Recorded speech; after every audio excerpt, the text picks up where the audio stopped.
Welcome to the Surrender Spectrum in Tune with Travis Anthony Johnson. Um, you ever have it happen to you when you have this new idea of something that you might want to try, and then just out of nowhere your head's just like, nah, hard nah, fuck that. I'm definitely not gonna like that. While my ego claims knowledge over the fact that I don't like something I've never even tried before. For example, years ago, I remember thinking to myself, well, maybe I'll go for a run today. Maybe I'll try some exercise. And I'm just like, nah, I don't like that. In fact, I know that I hate that. But then I'm thinking to myself, I'm like, man, you ain't never even ran before, right? And that was enough for me to start thinking about it, right? My ego claimed I hated running, but I never even ran before, which is fear-based because it has no evidence due to having ever tried it, or to having never tried it. Big book of AA claims that these solutions work. The 12 steps and the things that are suggested for us as a program of recovery,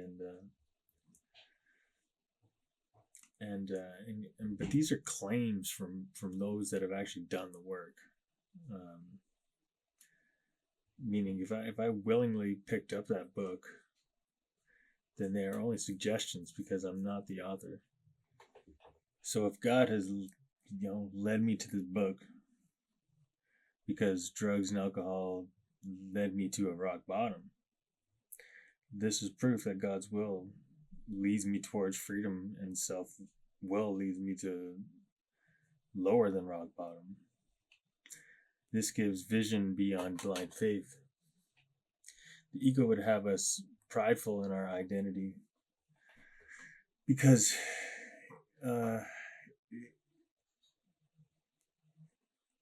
it is our show. The ego would have you believe.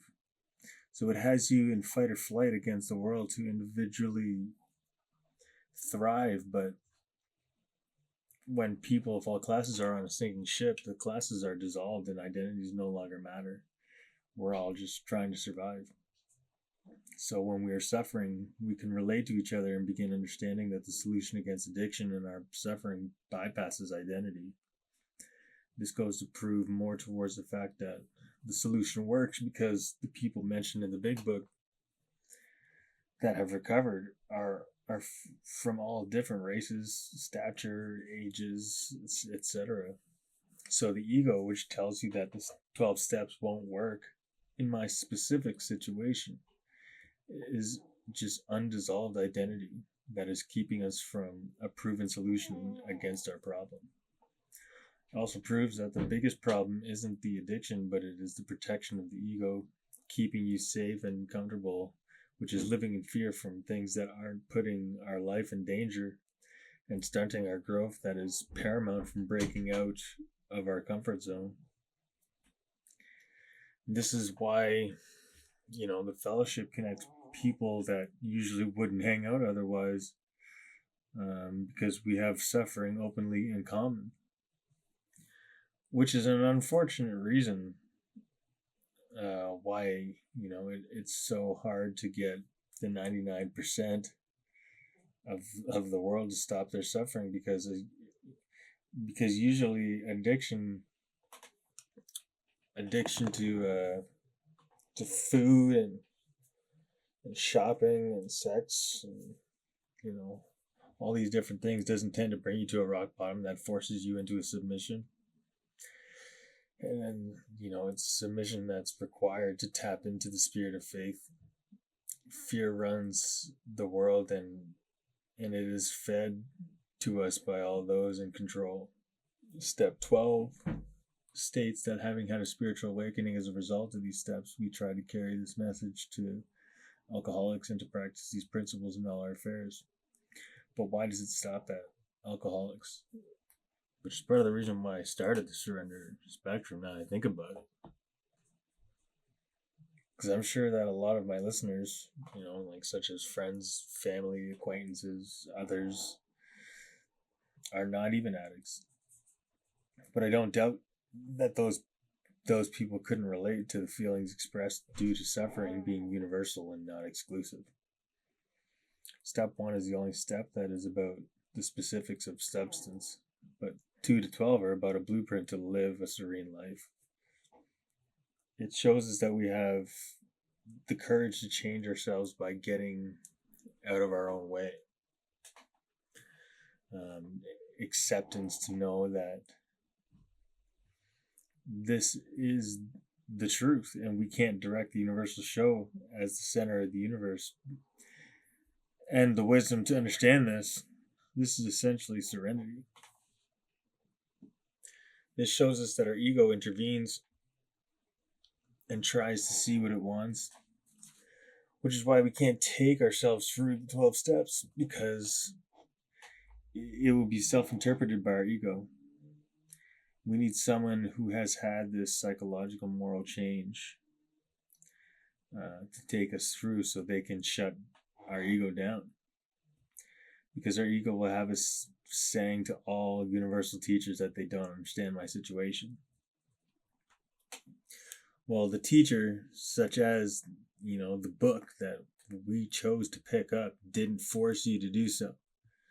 The sponsor didn't force you to ask them for help. So maybe we should just shut the fuck up and listen, because quite frankly, we have nothing to teach to somebody who did the work that we are currently trying to learn.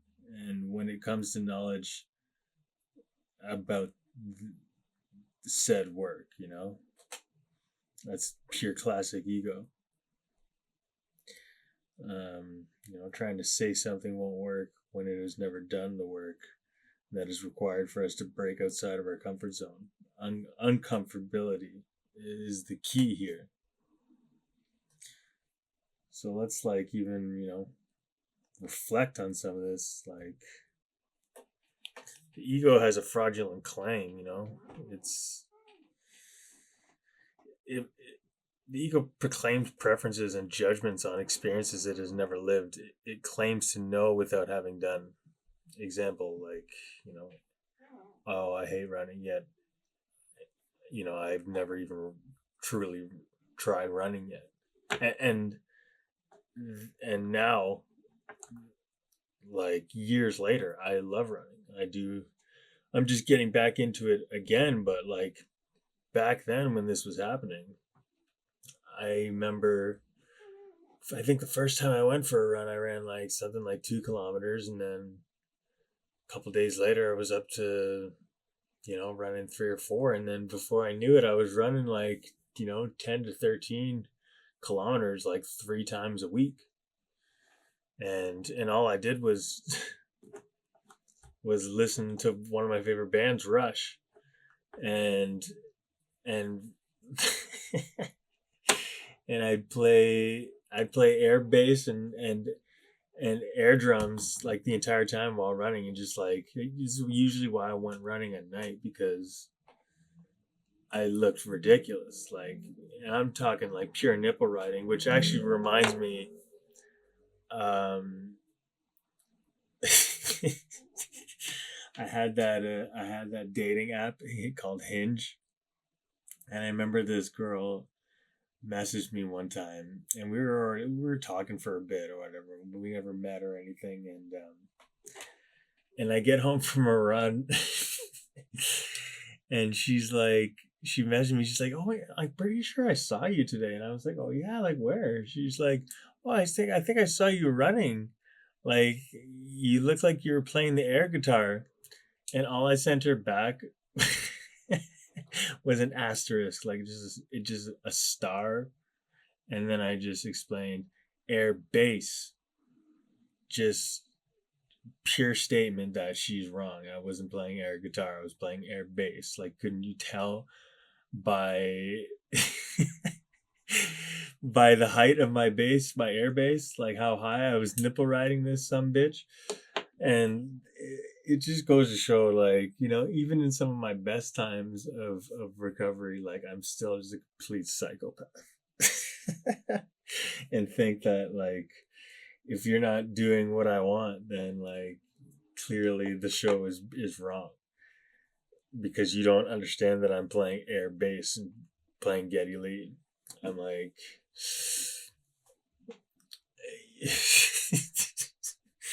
it's just ridiculous. But um, that's how much I love running. I like to just be present and just, even now, like, I was a singer for a lot of my life, and I like to think I was really good at it, like, and but so much time went by that I stopped practicing. Like, before, I used to just, this started when I was younger in my band Two Liner. I was a drummer at the time, but, like, part of me was feeling that I didn't like being at the back of the stage. So every day before my brother would get home, before my mom would get home from work or school, and I got home earlier from high school, so I had an hour to kill.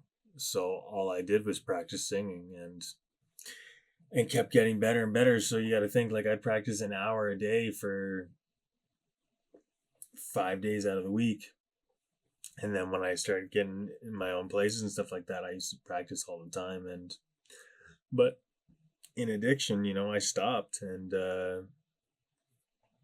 so now I go for runs, and I literally just practice singing. Like, I'm running around like a park at night with my headphones on, and people are, like, walking their dogs, and you just see this guy running by, just belting out Our Lady Peace at the top of his lungs, and there's no music playing for reference, so they just literally hear somebody singing.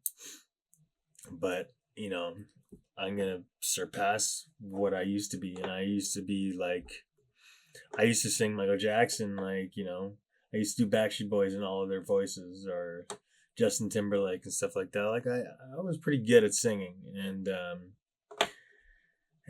now, I'm putting on this gut here, which is, part of the things you get to look forward to in recovery. But you don't have to settle for that shit, and I ain't settling for this damn gut. It ain't happening. So I go for runs, and I practice singing, so I'm getting two birds stoned at once, right? Because I can't get stoned anymore. Here, two birds can get high for the price of one guy. And but we kind of got off track. This is how far I've come with an example such as running. And my mind told me that I didn't like this activity. And look how far I've come. I've come from nipple riding to singing, and just being present and just enjoying myself. Like, I remember sometimes I go for a run at night, and it would just be like a torrential downpour, and I'd be listening to Subdivisions by Rush, and I'd just be crying, like, because it was just such an emotional, like, ride, man, and I just loved it. Like, Rush, oh, man, running with, you should have seen my Spotify year end statistics, like, that year specifically. I think all of my top songs were all Rush, and, like, the top band was obviously Rush, because you gotta think, like, I'm going for a run like 3 times a week for an hour or more, and I'm listening to Rush the entire time. So, like, the next would have been, like, I don't know, Skrillex or something like that, or Van Halen or Metallica or something like that. But, like, by a landslide was Rush. So, my little fucking, my little beacon of fear, called my ego, it does no shit. An untried experience equals an ego-led ignorance. The big book and God's will The big book becomes divine evidence. I didn't author it. Those who suffered and did the work did. My arrival at this text wasn't coincidence. It was God's GPS rerouting me from rock bottom. So self will leads to collapse, and God's will guides towards freedom. It's a vision beyond blind faith that emerges from that contrast. Ego's identity illusion and class collapse. It just really shows that the ego clings to identity, such as status, class, race. It uses it as an armor. But addiction and pain are equalizers, big time. When life is a sinking ship, ego and status completely vanish. Pain equals a portal to connection. Suffering shared equals ego stripped, and equals unity, kind of discovered. So, this is why this goes to show, why the 12 steps transcend identity. The book's stories cross age, race, class. Addiction don't discriminate. But neither does recovery, right? Ego says that won't work for me. Reality says it already has for people just like and nothing like me, right? The problem isn't the drug, it's the ego's protection keeping me from discomfort that leads to growth. The fellowship, it has a superpower, right? It's like we don't gather because we're the same. We gather because we've suffered openly. And that's why the program connects people from every walk of life. The 99 still suffer, but often silently, addicted to shopping, scrolling, sugar, status, not always to the point of rock bottom, but rock bottom is often where faith is finally forged. And this is kind of like why, why resources like the surrender spectrum matters. And it matters. Step 12 says, it says share this with alcoholics or addicts, right? I've seen the truth. Steps 2 to 12 are a universal manual for surrender, spiritual growth, and ego deflation. This isn't about addiction. It's about awakening.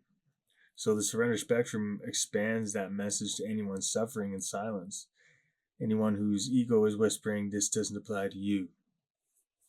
Well, guess what? It applies to everyone.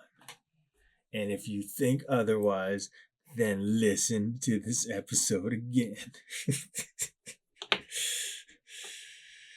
Oh man, serenity equals courage plus acceptance plus wisdom.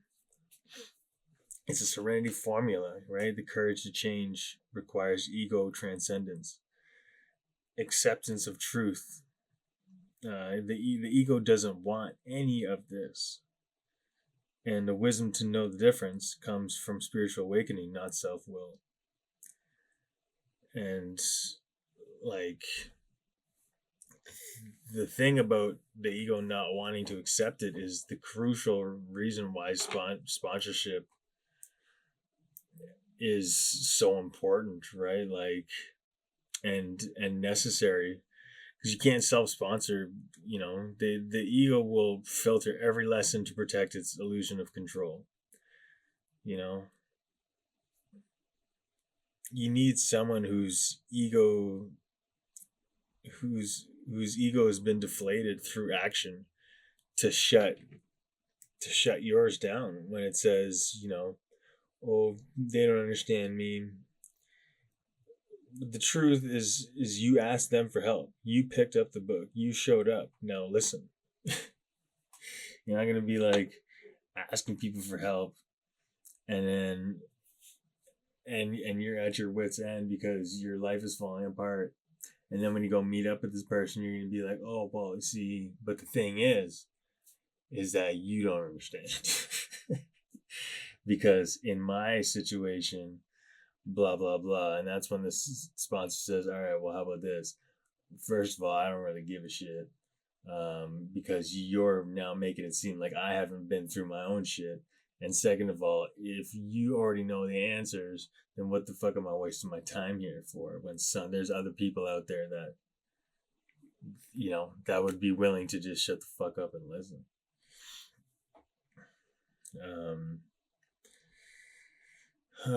Uncomfortability is the key. We really got to shake ourselves out of our comfort zone. If comfort could heal you, it already would have. It's time to let discomfort do what comfort never could, and that's change us, right? We got to be turning pain into precision, fear into fire, and comfort into the compost for growth. Before having a sponsor and having done any real work, step 4, made a searching and fearless moral inventory of ourselves. It always seemed like the biggest hurdle to overcome, but this is usually due to the fact that I wasn't working through steps 1, 2, and 3 yet. And God and our sponsor take us through the steps in an order so that we're ready for the next step. My ego has me saying sorry for the millionth time to people because selfishly it interpreted the steps on a poster that I see at a meeting before even being taken through step 1. Like, we start. I look on the poster and I see like, oh, okay, so in 8 we're gonna make a list of all the people that we've harmed, and then 9 we're gonna make an amends. Well, why don't I just start saying sorry to these people now, and then I could just get these damn steps done with, and my life would be perfect again, and I could probably go back out and drinking and using drugs. That's how my mind was when I first started coming. It was just all over the place, but actually in no place at the same time. It refused to do any of the work. It just lied and made up bullshit so that I could sound smart when I was only trying to sound smart to myself subconsciously, because I wasn't fooling anybody. So, and that's the thing too. Like, step 9 is not even about saying sorry. It's about showing up and being accountable and just telling the person that you remember the things that you did, right? If they don't, like, if it wouldn't harm the person, like if the person didn't know of some things that you did, and you're just gonna, like, if you cheated on somebody and you're just trying to clear your conscience, that's like selfish honesty. Like, you're just gonna go in there to hurt somebody just to clear your own conscience is not what it's about. But you wouldn't even know these things unless you were there and had a sponsor bring you through it. So when my ego sees something like a moral inventory, it sees inner work and it gets defensive and tries to keep me from steps 1, 2, and 3 through fear. And as I directed that universal play, as the person running the show, the ego show, anytime someone or something would go off of my script, I would get resentful. And what this means to me is my entire ego-led selfish outlook and grip on the life around me was my decided reason to blame all things that were wrong in my life. But the problem was that these problems were in my life and not surrounding my life. So as I went through life in addiction, I began subconsciously piling up the layers of my inner misery and simultaneously made a mental pile of my outer resentments to hide the pain of owning up to my problems. This is why I need to flip my resentment into where It's about that constraint flip. I constraint flip my resentment into where I was wrong, so that it could connect to the to that inner pain that I've been subconsciously hiding throughout my addiction. Step 4 is where I start looking inside with God's protection and my God and my sponsor's guidance. And you can't, all we're gonna do is just fixate on these things. This is why I see it differently for going to see, counselor or psychiatrist or something like that. Like, I mean, I go see psychiatrists for mental health, like if I need to, get some medication for something because I actually have like a not just spiritual sickness, but like a physical illness or mental illness, right? But I find the difference between like going to a counselor or something like or a therapist is the same problem with that we've been kind of struggling with the whole time. It's like we're just fixating on the same thing over and over and over again, and the problem is that you bring all these things to the surface by talking about them, but then what happens? Then they're just out there, and then you're just gonna be thinking about it all the time, right? You're not getting over it. You're just pulling it to the surface. And so where are we supposed to go with all of these problems that we're facing, right? And it's we're not going to start turning around and looking at where we're done, because especially like if we're going to see a therapist about why we're upset and why we're depressed and stuff like that, they're trying to treat your pain, but they're not trying to, like, they're not going to risk their job and be like, listen, you want to know what where the real pain is? It's because you're allowing it to be this way, right? You're the cause of your pain, right? And it's a hard thing to understand that, because if somebody's been raped or somebody's been seriously hurt, like in my situation, I was going to be killed one time by this guy who I've, like, just the thought about it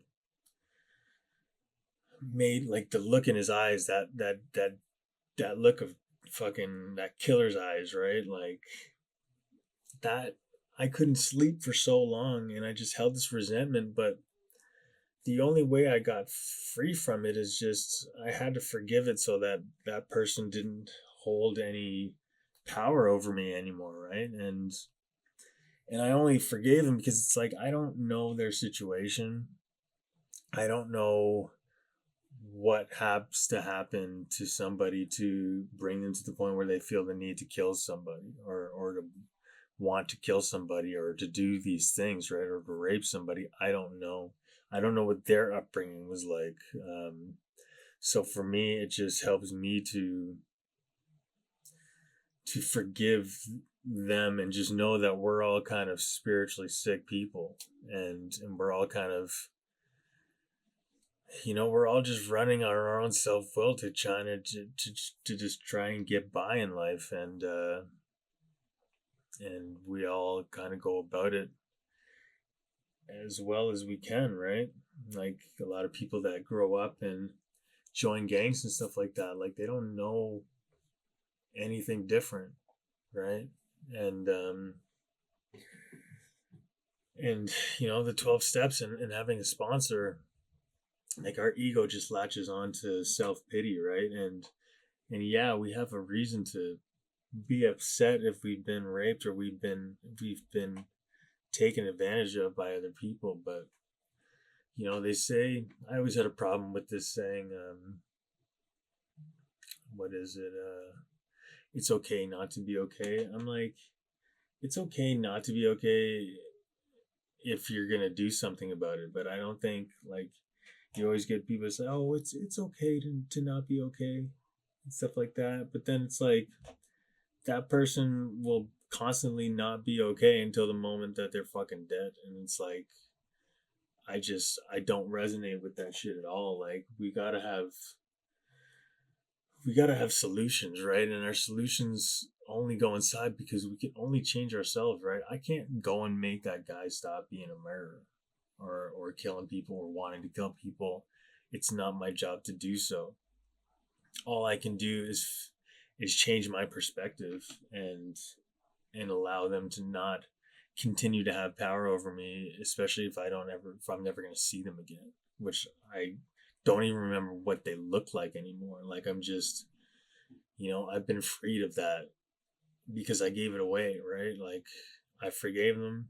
I went to God and just asked them to remove all these things, right?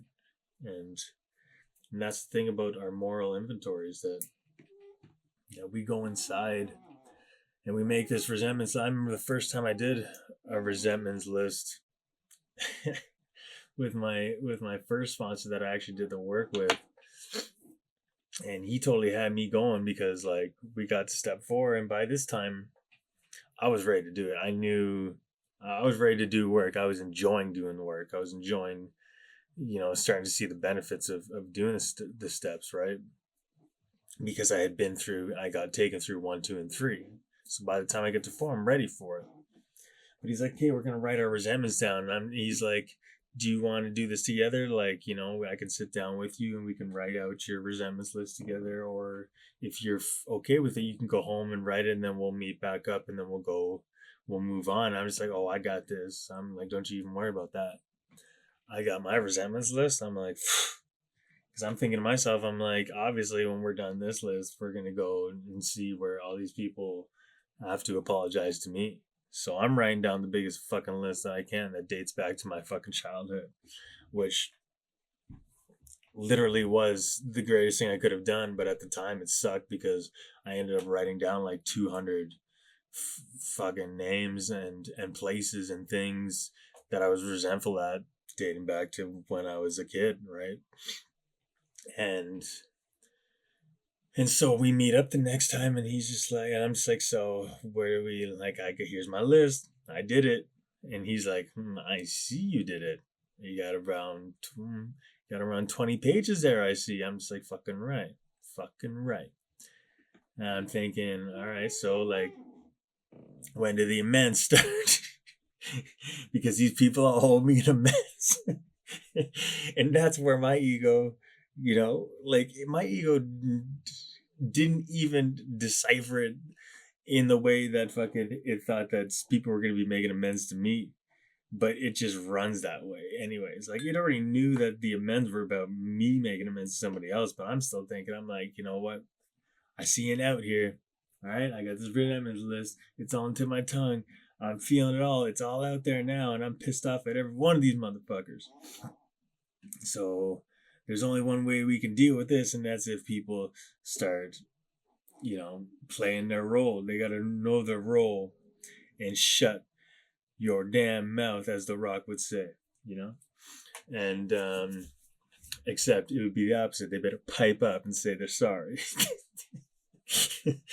But he's like, "Yeah, that's not how this is going to pan out." He's like, "Okay, so I see that we did these columns here, and you write your resentments, and you write, like, what it affects, like, what did it hurt of you and stuff like that." He's like, "All right, that's the 4 column. Now we're going to go to number 5, the 5th column, and we're going to see where you were wrong in every single one of these resentments." And I'm just like, "What?"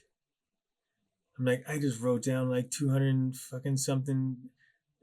And he's like, "You didn't see, like, a pattern?" I'm like, "Yeah, they were all basically the same." Like, it all affected my fucking, my, like, my self-esteem, my fucking, my emotional securities, my fucking, it made me jealous, it made me this, and fucking all these things. He's like, "Yeah, well, they're all basically the same because we're all basically run by self-will, and it's all the same shit." And I'm like, so nobody's gonna be saying sorry to me then?" He's like, "Are you fucked?" He's like, "No, man." He's like, "Now you're gonna go through and you're gonna look at where you were wrong in every single one of these resentments, and that was the most eye-opening experience for me.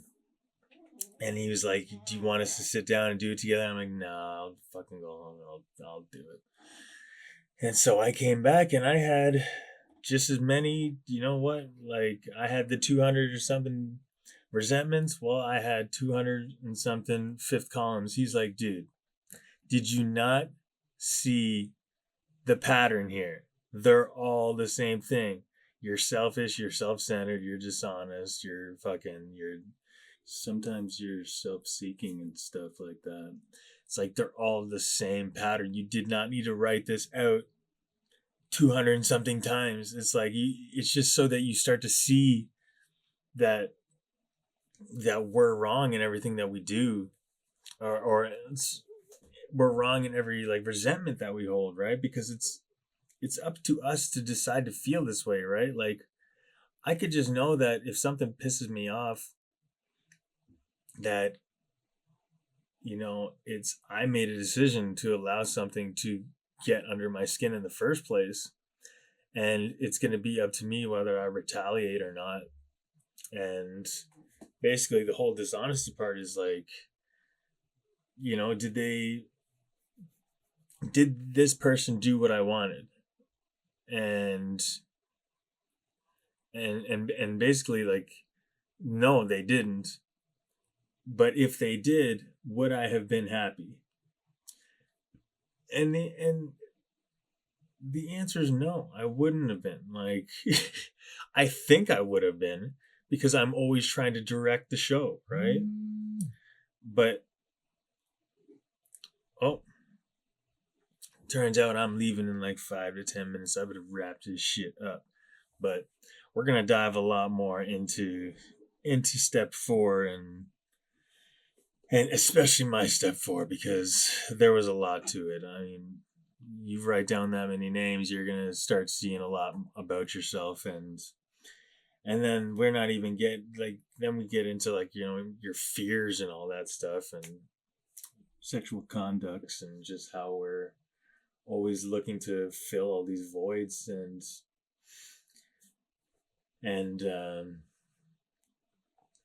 it's kind of the same thing when you get to step 5 and you're telling somebody. That's like the kind of the same thing as mine. Like mine with my sponsor took 11 straight hours, right? And I don't know what therapist is allowing you to do 11 straight hours so that you can literally backtrack to all of these things that have been hurting you, and where we can turn around and see where we were wrong, all the way back to the fucking issue. And for me, it's when I started getting bullied as a kid, right? And then I allowed my ego to step in and be like, "Yo, I got you. I'm gonna take care of you from now on." But the only way that we're gonna do that is that if we start becoming somebody that I'm not, and that's becoming my ego.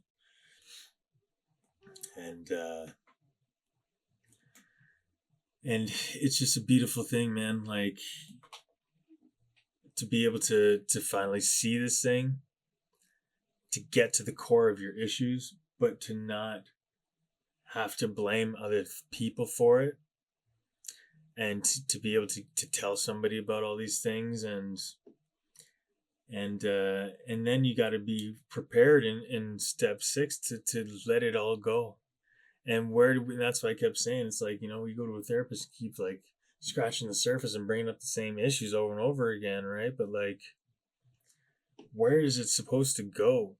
Like, you can't tell it to somebody and then they're just going to take it from you. You're just talking about something and bringing it up to the surface again, and you're not getting to the root cause, and we're playing this self-pity game, right? And I'm sorry if that offends anybody, because it would have offended me back before I understood about the 5th column, right? So I understand. But at the same time, I'd rather fucking smash somebody's ego rather than, cushion people's bullshit and fucking watch more people die. But that's, 6 is about being ready to give it all away, and then 7 is going into meditation and asking God to remove all these things, right? these defects of character. And in my experience, that was the most freeing thing I've ever done. And I'm just gearing up to go into another fourth with my sponsor through the NA program this time, because I always used to resent NA because I felt like they were always trying to change AA. But for me, as I've grown to have so much self knowledge, so that when you relapse and your ego has that same knowledge now, it's a dangerous place to be, right? Because you just don't feel like you're learning anything, and you're not shutting the fuck up and listening because you claim to already know all of the fucking solutions. So for me, I had to try something to have a new experience. So I switched over to Narcotics Anonymous. I still go to AA meetings, and I go to CA meetings, and because they're all the same shit. Like, it's just about, a blueprint for living, right? And I'm about to go get a new bicycle, and I'm gonna ride that sumbitch into the night, and I could see myself listening to some Van Halen while I bike, just as I would listen to Rush as I ran. That's just me, though. I don't know. We'll see. Skrillex sounds pretty good. Yeah, fuck. I don't even know, man. All I know is that. See, you know what? Change is a good thing. Break outside the comfort zone, right? Because I just said that all I listened to was Rush, but now I'm listening to while I run is Our Lady Peace because I'm practicing singing, right? So, you know what? Detach from the outcome, because the moment that you start attaching to the outcome, you're structuring yourself into a circle, and there's no way to break free. You're already setting yourself up to fail. That's that. I'm gonna go get a bike, and it's gonna be fun as hell. So, as always, stay surrendered and stay in tune. Thank you again, and we'll talk next time. Bye now.